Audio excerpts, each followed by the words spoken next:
untuk amanat istirahat di tempat.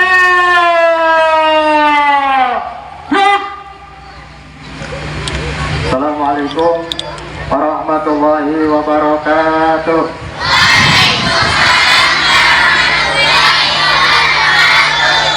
Bismillahirrahmanirrahim. Wassalatu wassalamu ala rasulillah wa ala alihi wa sahbihi wa mawala. La hawla wa la quwata illa billah, amma ba'du. Yang saya hormati dan saya muliakan Kepala Madrasah TNI Al-Ifadah dan Muhammad Mustafa Al-Kadai beserta segenap Dewan Guru.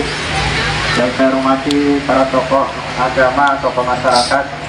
Wabil khusus yang saya hormati Bapak Ketua RW 13 beserta jajarannya, Bapak LNK 13, dan juga segenap Ketua RT dari 02 sampai 16, ibu-ibu PKK, kemudian juga saya hormati para penggerak pemuda, Karang Taruna, serta ibu-ibu, bapak-bapak yang hadir, dan yang Bapak cintai, anak-anakku sekalian, siswa-siswi TNI Al-Ifadah dan juga siswa-siswi PAUD Bogentil RW 13. Pertama, puji syukur kita panjatkan kehadirat Allah Subhanahu wa Ta'ala atas segala nikmat yang telah dikaruniakan kepada kita semua.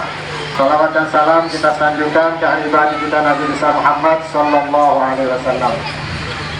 Bapak, Ibu, Saudara, dan adik-adik yang saya hormati, pagi ini kita berkumpul di halaman ini dalam rangka memperingati HUT yang ke-80.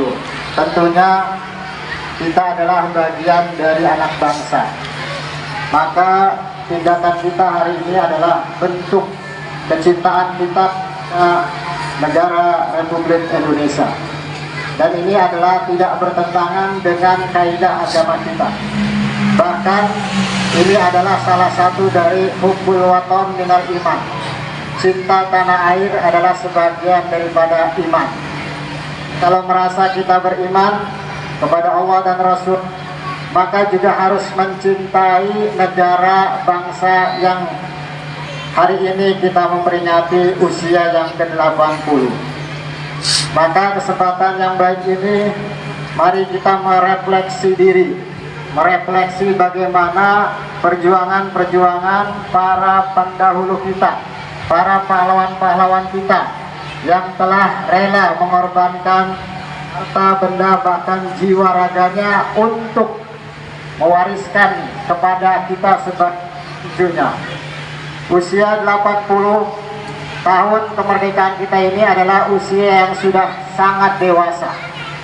Maka usia yang sangat dewasa ini sudah diterpa dengan hal-hal yang ujian, bentuk ujian, cobaan, dan lain sebagainya.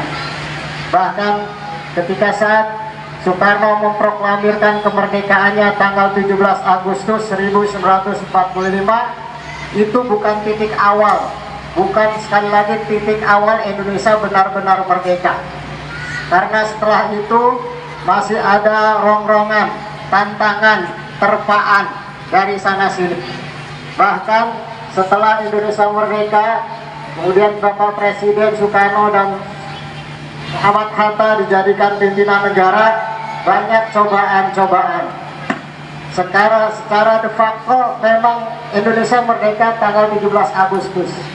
Secara de jure memang diakui oleh seluruh negara, wabil khusus negara-negara Timur Tengah yang mengakui keadaannya.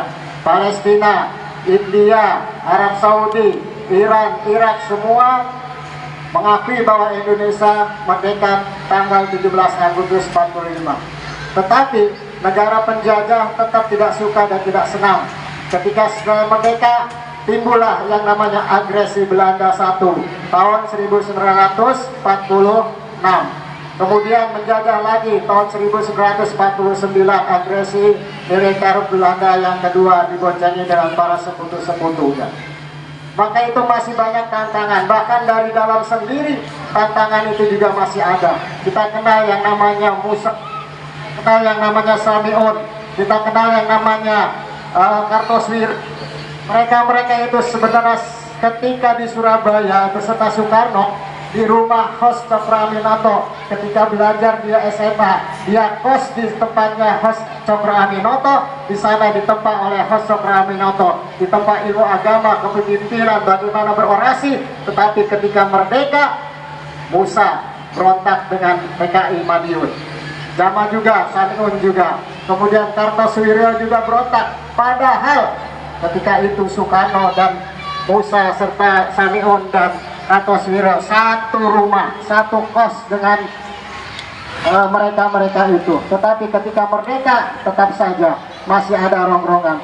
Terus berjalan era Orde Lama, era Orde Baru, bahkan sampai dengan reformasi yang sekarang masih tetap, walaupun usia 80 tahun masih ada terpaan rintangan. Tetapi yang kita syukurkan adalah bahwa Indonesia masih memiliki nama NKRI, Negara Kesatuan Republik Indonesia. Dari Sabang sampai Merauke tidak ada satupun pulau yang terlepas dari Indonesia, tidak ada satupun yang memisahkan diri dengan Indonesia. Itulah hebatnya pimpinan negara kita yang bisa mempersatukan golongan-golongan, yang bisa mempersatukan perbedaan suku, yang bisa mempersatukan bahasa dan agama. Semuanya itu adalah daripada pimpinan-pimpinan kita, doa para pahlawan kita supaya anak cucunya sampai sekarang tetap bersatu. Maka berdirinya negara Indonesia oleh pendahulu-pendahulu kita, pahlawan-pahlawan, pastinya punya tujuan. Tidak ada tidak punya tujuan. Maka berdirinya negara Indonesia tadi sudah ada disampaikan di pembukaan Undang-Undang Dasar 1945. Di situ jelas bagaimana tujuan negara Indonesia didirikan. Tujuannya adalah yang pertama adalah tujuan negara Indonesia didirikan oleh para pendiri kita adalah yaitu memiliki rasa persatuan dan keadilan.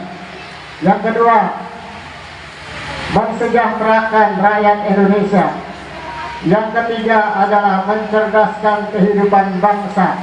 Dan yang terakhir, ikut melaksanakan ketertiban dunia yang berdasarkan perdamaian abadi. Pada saat ini yang tepat ini, saya akan cuma satu yang menunjukkan, yaitu poin yang ketiga, mencerdaskan kehidupan bangsa. Maka ketika Indonesia, salah satu yang poin utama adalah bagaimana rakyat Indonesia yang tadinya terbelakang menjadi maju, yang tadinya bodoh menjadi pintar. Maka mencerdaskan kehidupan bangsa adalah pokok poin supaya bangsa dan negara ini tetap maju. Apalagi sekarang negara dan bangsa kita butuh orang-orang yang cerdas, butuh orang yang pintar supaya Indonesia ke depan nantinya tujuan tahun 2045 bangsa Indonesia memiliki bangsa keemasan. Maka mencerdaskan kehidupan bangsa itu bukan saja tanggung jawab pemerintah, tetapi mencerdaskan kehidupan bangsa adalah kewajiban kita semua sebagai warga negara Indonesia. Kita banyak memiliki potensi-potensi di wilayah kita. Kita bisa berkolaborasi untuk mencerdaskan kehidupan bangsa Indonesia.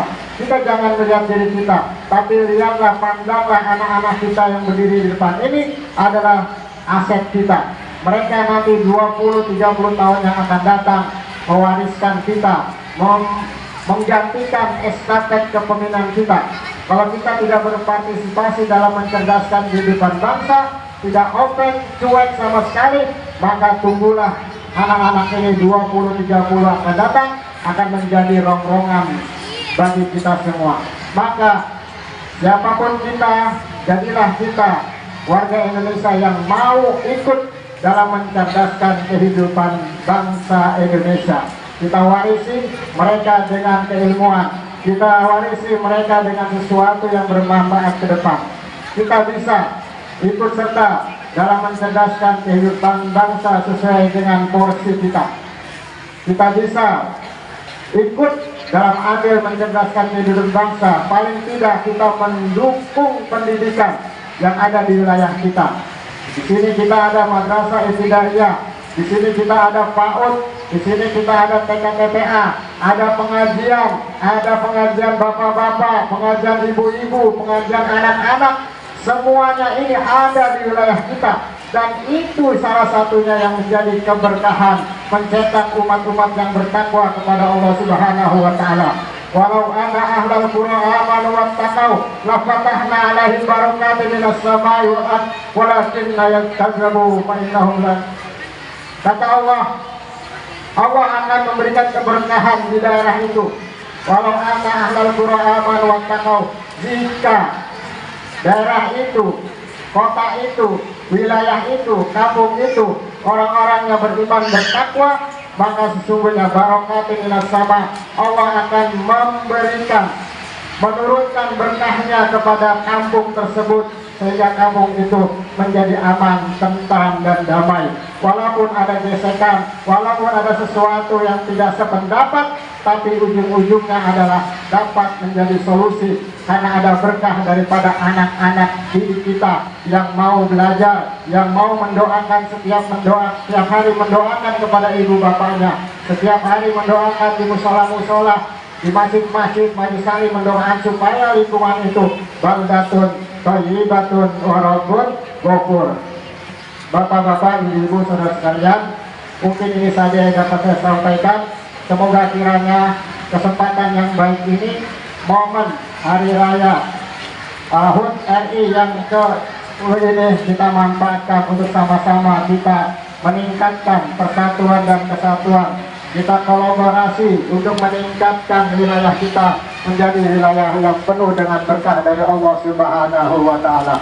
Ini saja yang saya sampaikan, kurang lebihnya mohon maaf. Wallahul muwaffiq ila aqwamit thoriq. Wassalamualaikum warahmatullahi wabarakatuh.